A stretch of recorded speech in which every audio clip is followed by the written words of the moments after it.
Saudações a vocês que me acompanham neste canal. Sejam bem-vindos ao PL MMA número 69.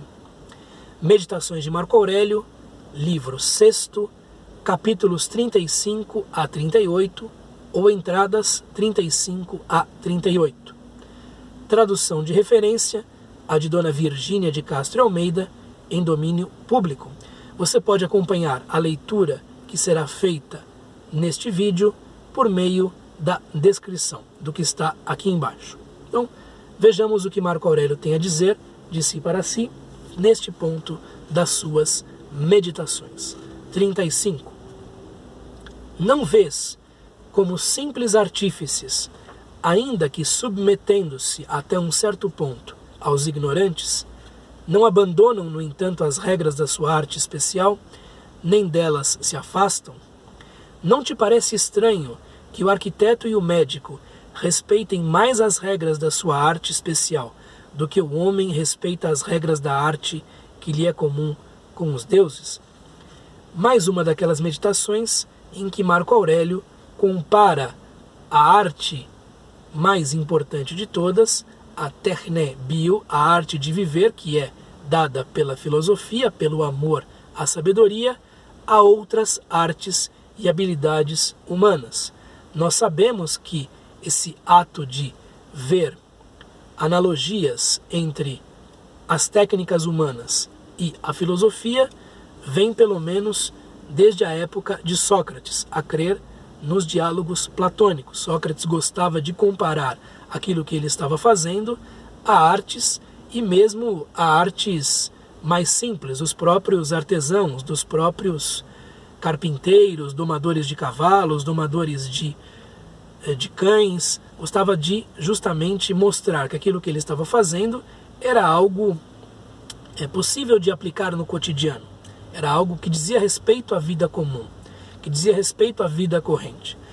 E Marco Aurélio aqui manifesta a sua admiração, o seu espanto mesmo, diante do fato de que, tendo sido nós, seres humanos, dotados pelos deuses, dotados pela própria natureza, e pela própria natureza que nos é comum, de uma arte superior, isto é, da terne bio, da arte de viver, não fazemos uso dessa arte, mas quando se trata de uma profissão, nós vemos esses artífices todos, esses artesãos todos, esses profissionais todos, muito coerentes e muito insistentes na aplicação dos seus próprios conhecimentos. Então, como entender esse aparente paradoxo?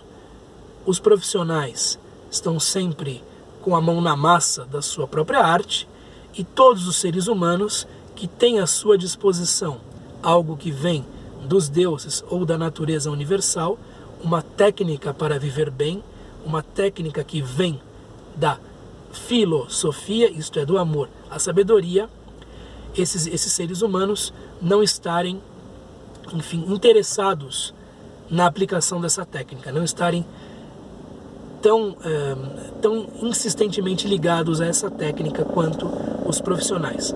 Não vês como simples artífices, como simples artesãos, como trabalhadores manuais, ainda que submetendo-se até um certo ponto aos ignorantes, ainda que, por virtude daquilo que tem de fazer, submetendo-se a agradar um pouco aos profanos, aos que não conhecem a arte, não abandonam, no entanto, as regras da sua arte especial, nem delas se afastam? Não vê como são bons profissionais esses que conhecem uma terne, uma arte, uma habilidade? Não te parece estranho que o arquiteto e o médico, também artistas, artífices, segundo a visão antiga, respeitem mais as regras da sua arte própria, da sua arte especial, do que o ser humano em geral respeita as regras da arte que lhe é comum com os deuses? Não é um paradoxo? Não é algo que deve nos espantar, que deve nos chamar a atenção? Porque é que nós, seres humanos, que temos à nossa disposição uma arte superior, que podemos aprender com a observação da natureza e a aplicação dos preceitos que dessa observação fazemos, como é que o ser humano, dizia eu, não consegue pôr em prática, na maioria dos casos, as regras dessa arte. Como entender esta situação? É uma provocação que Marco Aurélio coloca de si para si. Muito interessante ver que mesmo os indivíduos mais simples se tornam um modelo possível para o filósofo, né? 36. Ásia, Europa, pequenos pontos do mundo. O mar inteiro, uma gota d'água no mundo. O Monte Athos, um torrão na imensidade do mundo. O tempo presente, um instante na eternidade. Tudo mesquinho, transitório, mortal. E tudo mana, direta ou indiretamente, da mesma fonte da razão universal. Igualmente as fauces do leão, os venenos, tudo o que pode ser nocivo, espinhoso, lama, são apêndices necessários da magnificência e beleza da natureza. Não consideres, pois, tais coisas como estranhas ao princípio que veneras, mas eleva o pensamento à fonte de onde tudo brota.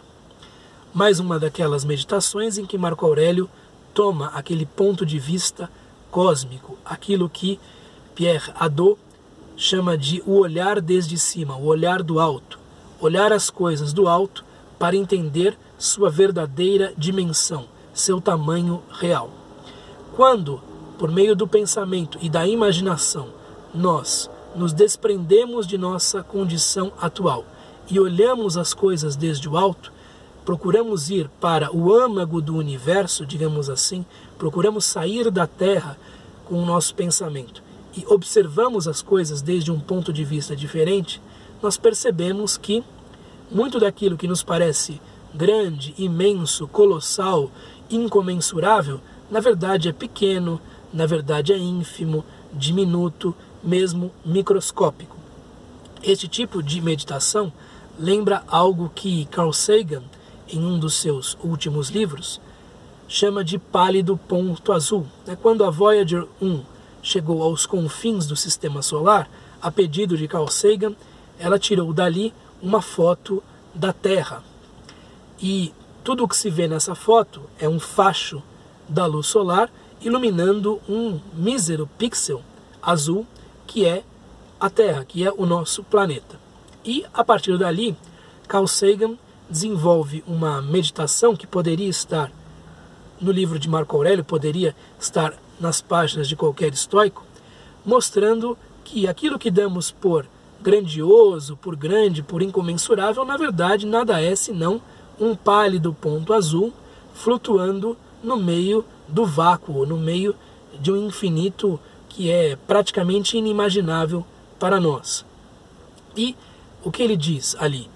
Que loucura a dos seres humanos a de considerar este pálido ponto azul algo muito grande. Que loucura a dos governantes que guerreiam entre si por uma mísera porção de um pálido ponto azul. Que loucura a nossa que nos iramos cotidianamente por pequenas coisas de um pálido ponto azul no meio do universo.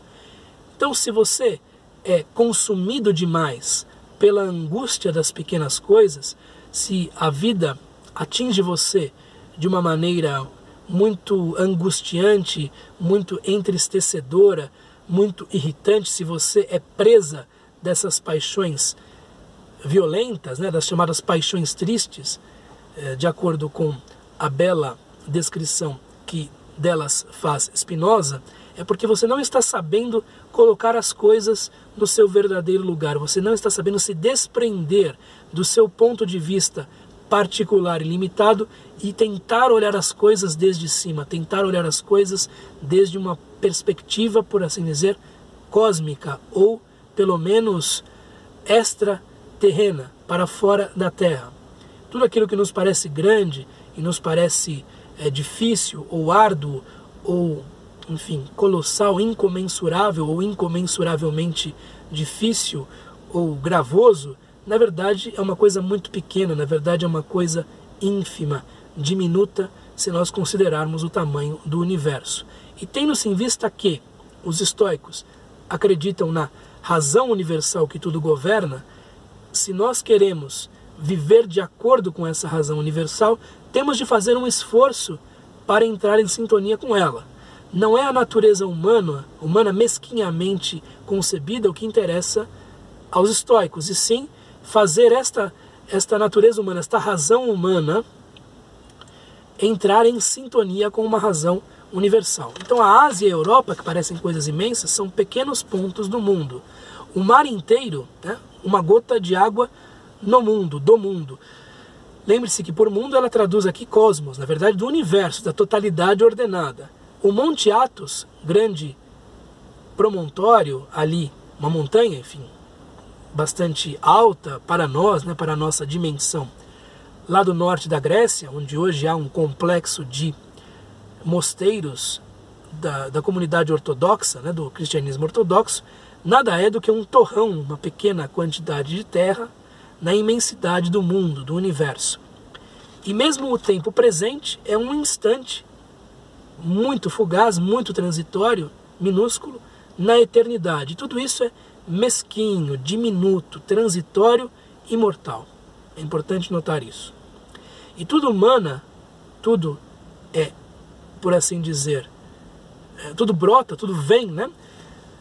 Direta ou indiretamente da mesma fonte, da razão universal, do princípio universal, né? Do princípio que dirige tudo. Se não me engano, aqui aparece hegemonikon e não exatamente logos. Então também o universo tem um hegemonikon, uma faculdade diretora que evidentemente é logike, é racional. Igualmente as fauces, as goelas do leão, né? Os venenos das serpentes e outros animais, tudo o que pode ser nocivo, o que pode nos matar, nos fazer mal, espinhoso, a própria lama, tudo o que é desagradável na natureza propriamente dita do nosso planeta, são apêndices ou epifenômenos, né, necessários da magnificência e beleza da natureza. O fato de haver coisas desagradáveis e mesmo nocivas na natureza não quer dizer que essa natureza não seja, de um modo geral, boa, benfazeja, e não seja o lugar em que devemos viver, em que devemos nos reconhecer. E tudo isso é magnífico, é grandioso e é belo. E é necessário ter esse senso de gratidão para com esse complexo de leis, a natureza, que permite nossa própria vida. Ah, mas existem coisas ruins na vida. Essas coisas ruins, perto daquilo que é bom e perto do fato de você ter consciência de que vive num cosmos grandioso e imenso, acabam sendo pequenos detalhes. É assim que pensa o estoico. Não consideres, pois, tais coisas, estas coisas que são potencialmente ruins na natureza, ou assim vistas, como estranhas ao princípio que veneras, como estranhas ao quê? Ao hegemonikon, ao logos universal, à razão universal. Então, se você tem, enquanto estoico, é o que Marco Aurélio está dizendo de si para si, um sentimento de gratidão e mesmo de veneração para com a natureza universal, que a partir de um ponto se espraia por tudo quanto existe, não há motivos para considerar certos detalhes, certas filigranas desta imensa Constituição males, porque você reconhece que no todo tudo é perfeito, tudo é belo, tudo é magnífico, tudo é grandioso. Mas eleva o pensamento. Então vá ao âmago de tudo, vá à fonte de onde tudo mana, de onde tudo vem, de onde tudo provém. Eleva o pensamento à fonte de onde tudo brota. Eleva o pensamento à fonte de onde tudo brota. E é algo divino, que deve ser venerado de acordo com o que pensavam os estoicos e Marco Aurélio em particular. 37. Quem viu o presente viu tudo. Tudo o que sempre foi, eternamente. Tudo o que há de ser até o infinito. Porque tudo vem da mesma origem eterna e tem a mesma forma. Aqui uma declaração de Marco Aurélio que, numa leitura rápida e desatenta, pode parecer contradizer certas outras coisas que ele diz. Como é possível que ele diga que quem viu o presente viu tudo, que há, digamos assim, uma estabilidade naquilo que se apresenta aos seres humanos e, ao mesmo tempo, concordar com aquela posição heraclitiana que aparece em diversos pontos das suas meditações, segundo a qual panta rei, tudo flui, tudo escorre, tudo se esvai. Tudo não é novo, portanto? Tudo é novo, sim, mas tudo é novo segundo certas regras que são previstas pela natureza.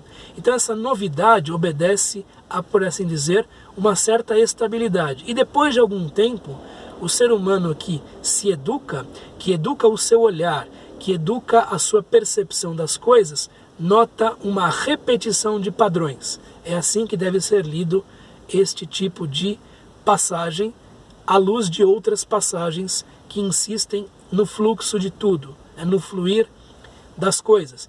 Tudo flui e há uma certa novidade em tudo que aparece, porém, essa novidade, tendo-se em vista que obedece a leis, que obedece a padrões, que obedece a regras que vêm desde a natureza universal, é uma novidade diminuta, é uma novidade que se enquadra em certos cânones, em certos padrões. Quem viu o presente viu tudo. E daqui a ideia de que não se deve ter angústia relativamente à morte. O que eu vou ver no futuro? Coisas muito semelhantes àquelas que você já viu.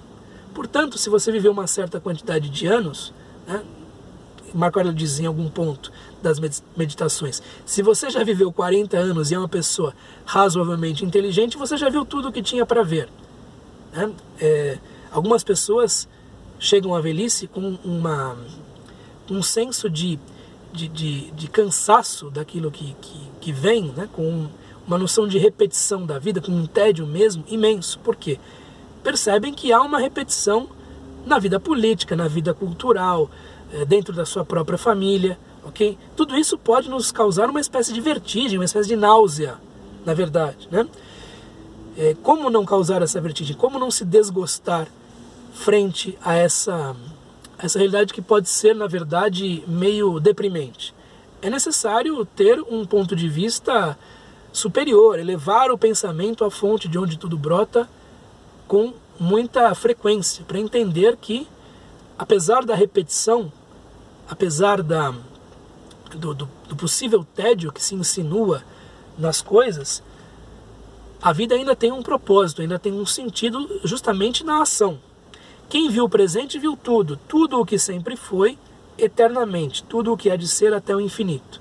Então, a natureza é generosa nesse sentido, porque ela dá, mesmo ao ser humano que vive bem pouco, uma visão bastante clara do que são as coisas. As coisas são assim. Então, essa natureza acaba fornecendo ao ser humano algo em que pensar, algo para alimentar a sua consciência, digamos assim.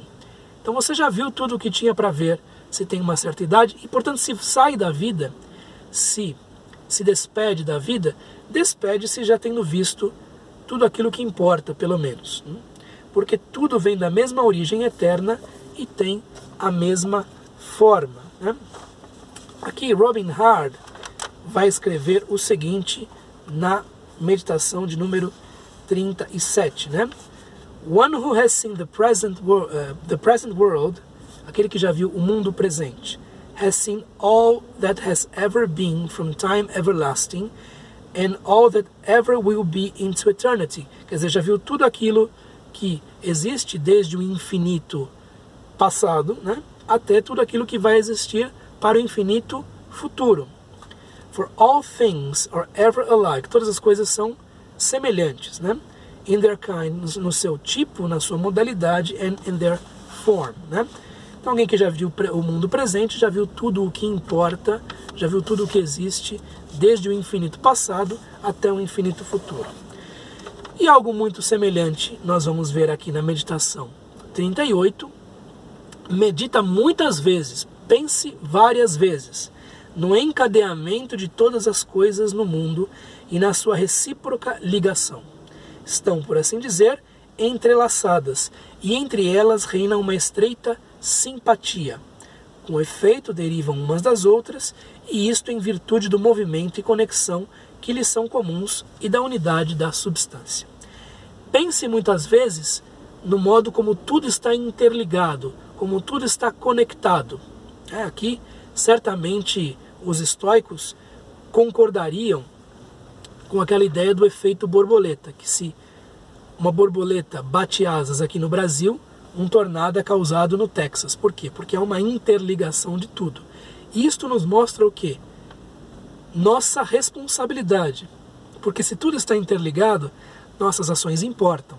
E importam até um nível que não é possível prever. Por mais ínfimas que sejam, por mais restritos que sejam os espaços em que nos movemos, nós não temos muita noção do desdobramento de nossas ações pelo encadeamento de causas e efeitos. Portanto, uma ação responsável é necessária. Uma grande consciência no agir é algo absolutamente demandado pelo todo. Né? Medita muitas vezes no encadeamento de todas as coisas no mundo e na sua recíproca ligação. É algo grandioso.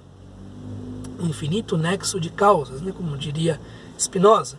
Estão, por assim dizer, entrelaçadas, entremeadas, urdidas entre si.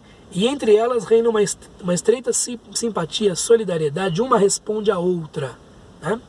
Sympatheia é um termo que é caro aos estoicos.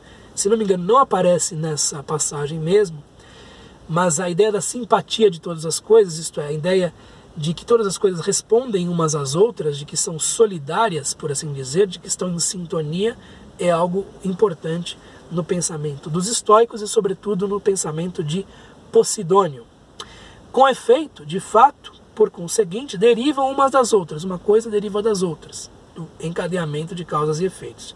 E isto em virtude do movimento e conexão que lhes são comuns. Como tudo se move, tudo está conectado, uma coisa movendo move a outra, como uma bola de bilhar, quando bate numa outra, para e faz a outra andar. Né? E da unidade da substância. A ousia é a mesma, nós estamos num contínuo substancial ou material, e, portanto, tudo aquilo que fazemos e mesmo tudo aquilo que pensamos tem consequência no mundo. Portanto, esta meditação não tem por objetivo apenas uma contemplação estéril, e sim modificar a ação do indivíduo para que ele se torne mais consciente daquilo que faz, para que tome ações melhores. Eis o que eu tinha a lhes dizer a respeito destas 4 meditações, e nós continuamos com o PL MMA no próximo vídeo, se a fortuna, se os deuses assim o quiserem. Um abraço, até o próximo vídeo. Tchau!